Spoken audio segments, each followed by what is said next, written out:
శ్రీ గురుభ్యో నమ. శ్రీ శ్రీ సద్గురు సదానంద శివయోగి మహారాజ్ జీవిత చరిత్ర 10వ భాగం.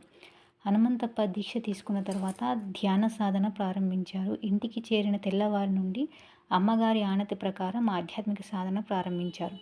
సమయం గడిచే కొద్దీ సాధనపై జిజ్ఞాస మరియు పట్టుదల, లక్ష్య సాధనపై గురి పెరిగాయి. నిరంతరం ధ్యానం చేస్తూనే ఉండేవారు హనుమంతప్ప. సాధన చేస్తూనే గురుమాత దర్శనం కూడా చేసుకునేవారు. సాధన సమయం కూడా పెరిగింది.